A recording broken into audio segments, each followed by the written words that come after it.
क्या कभी आपने कंप्यूटर इस्तेमाल करते ऐसी कोई अजीबोगरीब चीज़ें देखी है और आपने आई अग्री करके आगे बढ़ गए हो? ये क्वेश्चन मैं नहीं, यूजीसी नेट ने पूछा था। तो चलिए समझते हैं ये कॉन्सेप्ट को समझेंगे डिटेल में।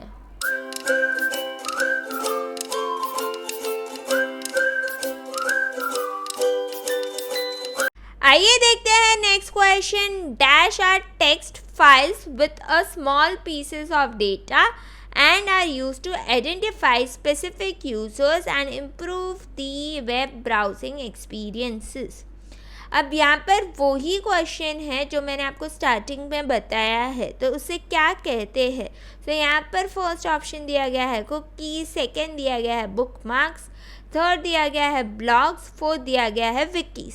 यहाँ पर करेक्ट आंसर है ऑप्शन नंबर 1 कुकीज़। ये कोई खाने की कुकीज़ की बात नहीं कर रहे हैं, ये कुकीज़ बात कर रहे हैं वेब कुकी की या एक ब्राउज़र कुकी। इसको फॉर्मली कहा जाता है HTTP कुकी। अब यहाँ पर इसके दो इम्पॉर्टेंट काम होते हैं कुकी के। फर्स्ट होता है ट्रैकिंग, जहाँ पर वो रिकॉर्ड करता है, एनालाइज करता है यूज़र के बिहेवियर को। और दूसरा है पर्सनलाइजेशन, मतलब यूज़र के प्रेफरेंसेस सर्वर को वो सजेस्ट करेगा। सो एग्जाम्पल है कि अगर आप कभी अमेज़ॉन या ऐसे कोई भी शॉपिंग वेबसाइट पर गए हो और आपने टाइप किया है हैट, तो आपको अलग अलग टाइप के हैट बताएगा और पूरे दिन में आपको ऐसे हैट की कोई एडवर्टीजमेंट्स बार बार बताएगा। तो इसे हम कहेंगे कुकी। सेकेंड यहाँ पर ऑप्शन दिया गया है बुकमार्क। बुकमार्क गलत ऑप्शन है। क्यों गलत है? बिकॉज बुकमार्क क्या होता है, जहाँ पर पेजेस, बुक में जैसे हम पेजेस को बुकमार्क कर सकते हैं वैसे ही वेब पेजेस को भी हम बुकमार्क कर सकते हैं, तो इसका काम ये है। थर्ड ऑप्शन ब्लॉग भी इनकरेक्ट है, क्योंकि ये एक टाइप का टूल है जहाँ इंटरनेट में जितने भी यूज़र हैं वो क्रिएट कर सकते हैं, जहाँ वो आर्टिकल्स लिखे, आइडियाज़ लिखे, अपना ओपिनियन सजेस्ट कर सके कोई पर्टिकुलर सब्जेक्ट पे, उसे हम कहते हैं ब्लॉग। सो ब्लॉग भी इनकरेक्ट है। फोर्थ ऑप्शन दिया गया है विकीज़। अब विकीज़ का बेस्ट एग्जाम्पल है विकीपीडिया। एक वेबसाइट होती है जो एक कम्युनिटी के लोग बनाते हैं, वहाँ पर कोई भी आके इंफॉर्मेशन ऐड कर सकता है, एडिट कर सकता है कंटेंट। तो फोर्थ ऑप्शन भी इनकरेक्ट है। यहाँ पर करेक्ट आंसर है कुकीज़। आइए देखते हैं नेक्स्ट क्वेश्चन। क्वेश्चन पूछा गया है the collection of linked information residing on computers which is accessible through internet is called। Number first option दिया गया है HTTP, जिसका फुल फॉर्म है हाइपर टेक्स्ट ट्रांसफ़र प्रोटोकॉल। ये आंसर गलत है। सेकेंड ऑप्शन दिया गया है HTML, hyper text markup language. ये भी गलत ऑप्शन है। नंबर थर्ड ऑप्शन है वर्ल्ड वाइड वेब। ठीक है, ये करेक्ट आंसर है, तो यस एकदम करेक्ट है। फोर्थ ऑप्शन दिया गया था URL, जिसका फुल फॉर्म है यूनिफॉर्म रिसोर्स लोकेटर। ये एक टाइप का वेब एड्रेस होता है। सो ये यहाँ पर आंसर ऑप्शन नंबर 4 भी इनकरेक्ट है। सो यहाँ आंसर है option number 3 world wide web. आइए देखते हैं नेक्स्ट क्वेश्चन, काफ़ी ज़्यादा ट्रिकी है। An example of cyber exacerbated crime is। Option number 1 है साइबर वेंडलिज्म। साइबर वेंडलिज्म का मतलब है किसी चीज़ को, मतलब एक टाइप का डिजिटल क्राइम है जहाँ डैमेज डिस्ट्रक्शन होता है पर डिजिटल फॉर्म में होता है।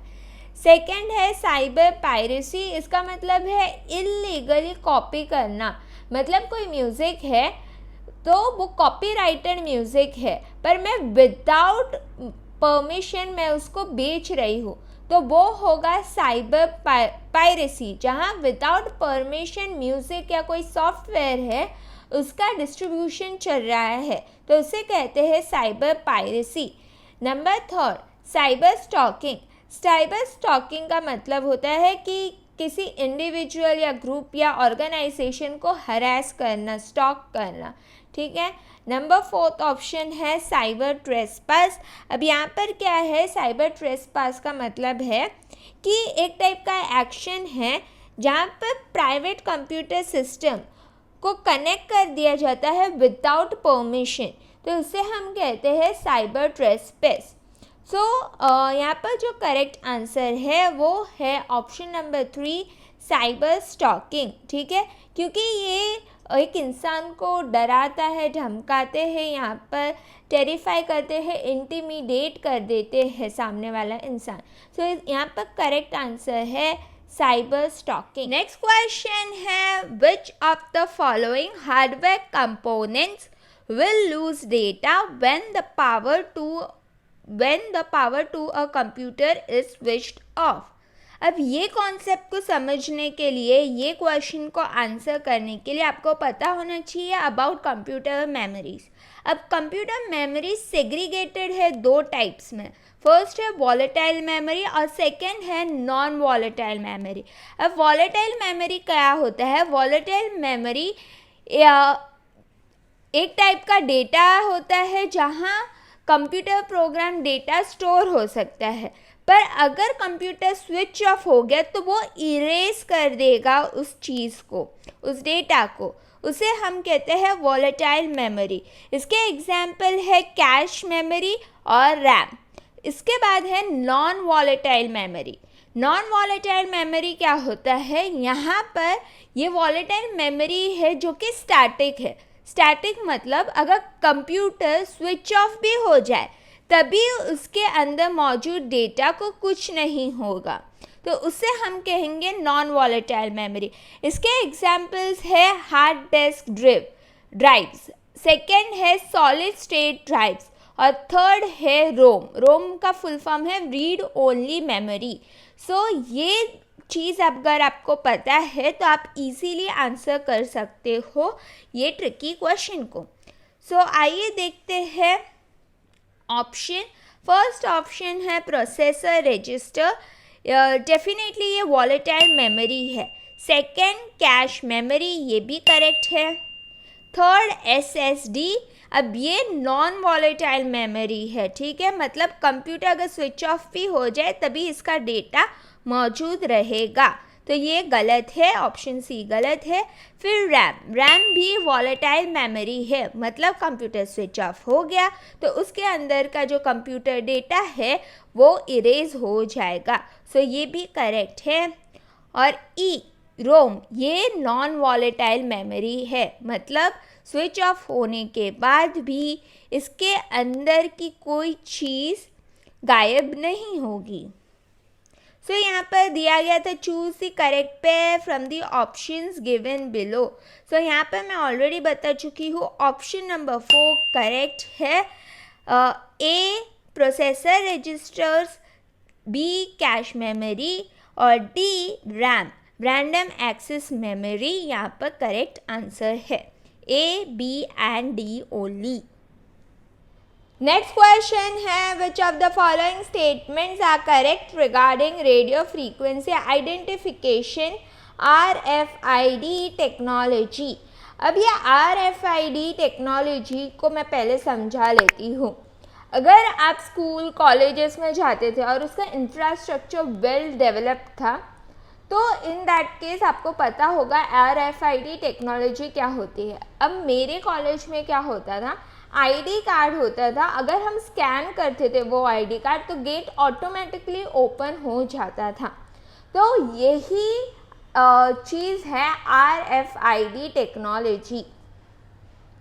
सो इन शॉर्ट स्कूल और कॉलेजेस में ये टेक्नोलॉजी जो है रेडियो फ्रीक्वेंसी आइडेंटिफिकेशन टेक्नोलॉजी वो यूज़ की जाती है, like in libraries, entry gates, in fact school buses में भी की जाती है, सो दैट स्टूडेंट्स को ट्रैक करना ईजी हो जाए।